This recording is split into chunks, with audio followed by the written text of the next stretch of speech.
Well, people, it is the last day, right? It's the last day of the festival. So, checked out The Kitchen, right? The closing film of the BFI London Film Festival this year. It is the featured directorial debuts of Daniel Kaluuya and Kibwe Tavares. Okay, the film is written by Kaluuya and Joe Murtagh and Rob Hayes. Okay. The film is then produced by Daniel Kaluuya. It is co-produced by Angus Lamont, executive produced by Ollie Madden, Connor McGoffin, David Kimbanji, Michael Fassbender. It's associate produced by Kareem Adeshina. Line produced by Steve Newton. Oh, and Theo Barraclough also co-produces. So I think he works at the same company as Michael Fassbender. Their production house, as it were.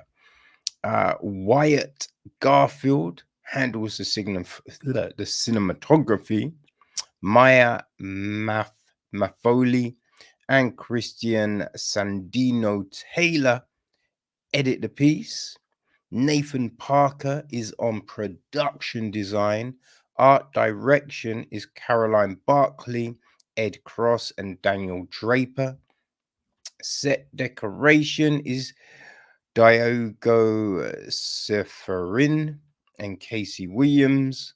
PC Williams handled the costume design. And our cast, well, Kane Robinson, aka Kano, is Izzy. We got oh gosh, what's his name?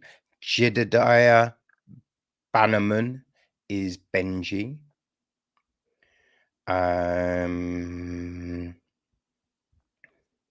We got Nicholas Sergeant. I think that might be no, actually that's not. She's in it in some capacity. We've got Alan Assad as Uzi.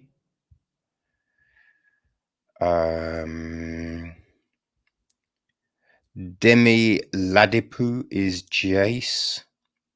Richie Laurie is Harry. Harvey Quinn is the narrator. Razak Kakoi is Arzin. Danny Mosley is Ruby's mother. Lola Rose Maxwell is Fiona. Fiona Ma is Amy.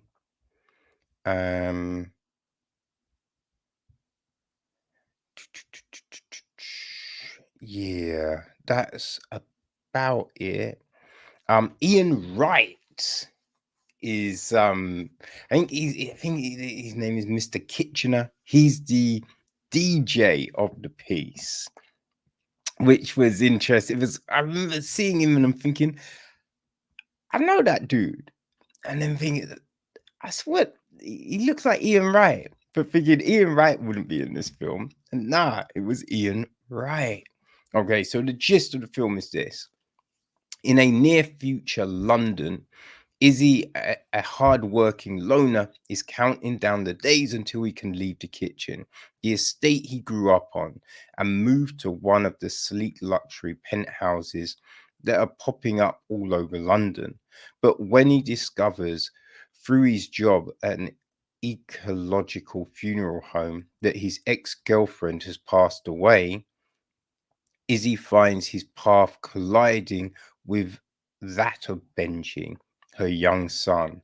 Meanwhile, the residents of the kitchen, the last remaining untouched social housing in the city and a hub for bustling community, fight back against those trying to destroy it. When Benji comes to the kitchen in search of his father, Izzy is forced to step out of his isolation and become a de facto guardian. But is his bond with Benji actually stronger than he wants to admit?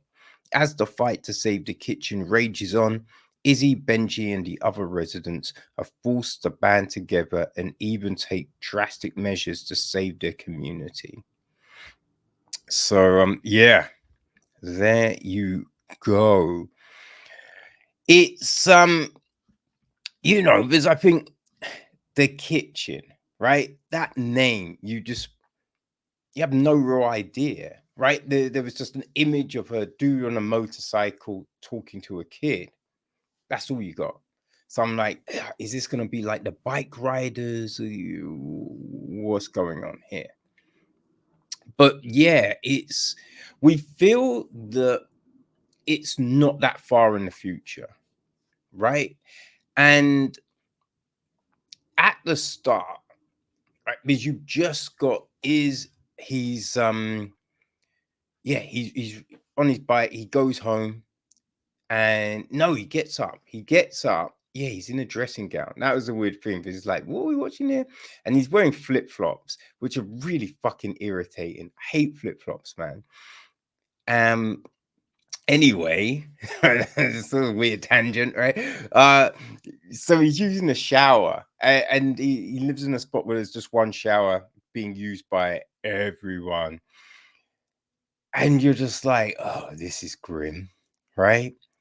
But it's when he's getting ready that the mirror then turns into like a smart screen. And you're like, oh shit, okay, right. It's a little futuristic sci-fi shit going on. So they've thrown in like little elements like that to show the future, but we have smart screens now. Now, we don't necessarily have them integrated into houses like that, but I feel it's close. You know what I mean? We've definitely got smart appliances in the house. So, you know, so it's just things like that. There's a lot of use of drones, which already being used now, right? So a lot of the futuristic things is technology that we're on the cusp of. So yeah, you feel okay, it's not that far, which is smart because then you don't have to spend a big budget on spaceships and all manner of things, right? You can keep it kind of grounded. But we find that they're living in this place, the kitchen, social housing, but they want them out, right? Because we assume it's police, it might be private security, but they come and they're trying to get rid of these people constantly, right? So under the threat of that, we're witnessing the lives of these residents, right? So he works in this funeral home with his friend Jace, and so they say they plant a tree, to represent someone that's died. But it's one of them things where the more you spend, the more you get, right? But we're just seeing all of this go on, and then his ex is dead. She's getting paid, so he goes to the funeral, and her son sees him, and he's just like, I don't know you. Like, why are you here? Because obviously you wonder, who's the strangers at this funeral kind of thing. And that kind of sets the dominoes rolling, as it were, because Benji is looking for his dad. Like, his mum gave him a bit of info, you presume, before she died. And so Benji is looking. Now,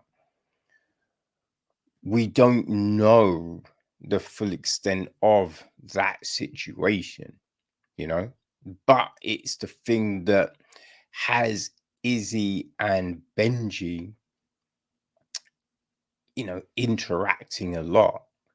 So we're seeing that side of things. Also, Benji trying to fit in, trying to find friends. And so there's a group of youths, right? All ages.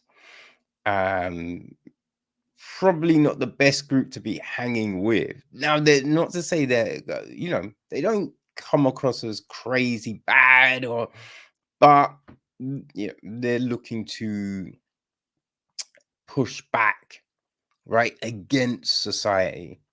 So it's about getting into bad situations, which Benji might not be ready for. So we're seeing all of this. The film really shows how the community comes together, and they've got a DJ, right? A radio station. And that's like the great thing about that component of the film is you get to add music, right? It kind of works as the score of the film. But we're playing all songs that growing up. You know what I mean? There's some Lovers Rock. There's some, there's stuff like Candy and just, things like that. Those songs that you hear all the time. So that was nice. That was just like, oh yeah, that's a tune. That's a tune, man. You know? So it's just things like that that are interesting, right? The way everyone warns each other when the police security are coming, right? Just the hustle and the bustle. It really did invoke that community spirit. I thought the film did a very good job with that. But then you're looking at things like, right, because social housing, it is run down, it is cramped, and there's these waiting lists for apartments and other housing options, right? So we still have that, right? We still have that. So when you have characters in this dilemma of what do I do? Do I stay there? Do I try for this sort of housing? What am I going to do? You understand it, right? You understand it, but then you also understand the people that don't want to leave because that's where they've lived for years, right? Their friends are there, they've got a community there. So all of those things are very evident in this film. I think they do a very good job of that.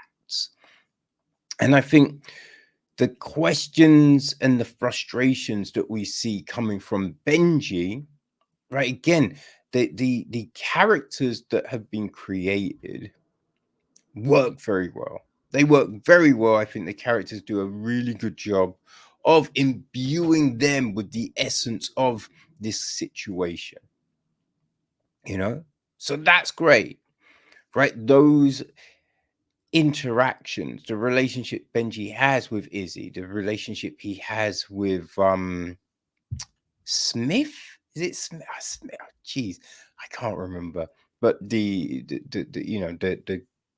group, the other group, right? Because you just think, yeah, no, it feels real. It feels honest. And those questions that you might ask in those situations get asked, right? So you don't feel that it's one of those ones where you're like, but surely you would have asked that, right? Or why wouldn't you have done that?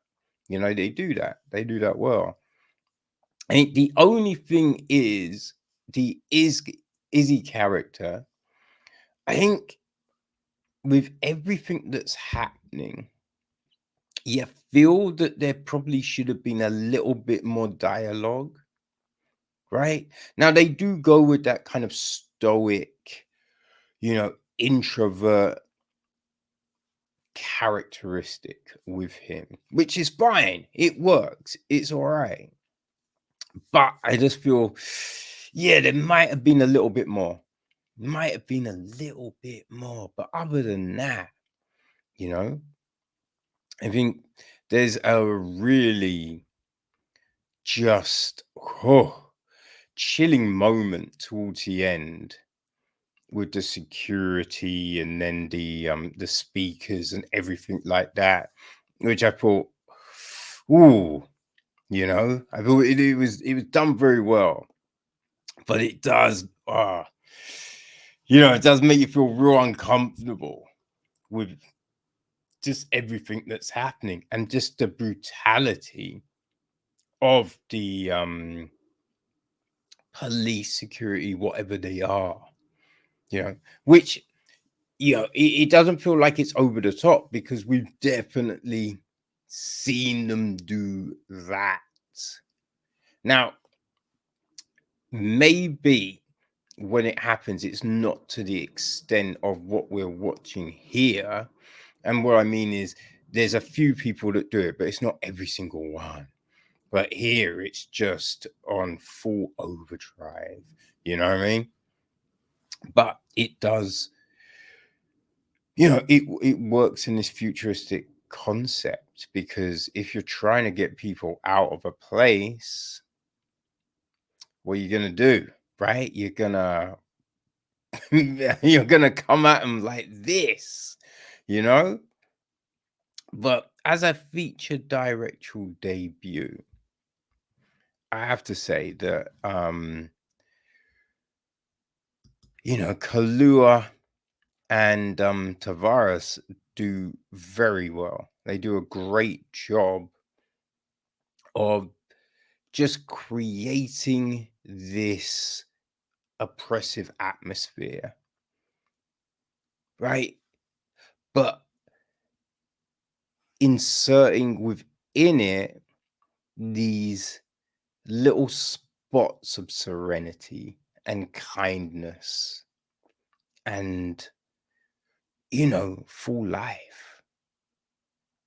So I guess, right, the kitchen is an apt name because it is this whole process of creation. Do you know what I mean? That's what we're getting with this film, right? Because we're seeing this old place that they want to knock down, but it's still got something there. It's like a sourdough starter. You know what I mean? And then these other elements, right? And it's just like, oh, do we want to add them or do we want it plain? What are we gonna do? So it's just messing with all of these different ingredients, but it's all flavor, right? It's all flavor. So yeah, The Kitchen it's an interesting film. It's stark. You know what I mean? It's not necessarily a feel-good joint, right? But it does kind of reflect a lot of shit that's going on in society right now. So yeah, a very good job from everyone involved. So yeah, play today. There's 2 screenings, Royal Festival Hall and the Curzon Soho. Right, but it is the last day of the festival, so there will be no more. Now it is, picked up by Netflix, so it will be dropping on the platform before the end of the year. Now, they haven't given an exact date, right? But yeah, sometime this year, The Kitchen is hitting Netflix. So, hey, when it does, people, I would say it is well worth a look. Okay? So you can see what Kano and the boys are cooking.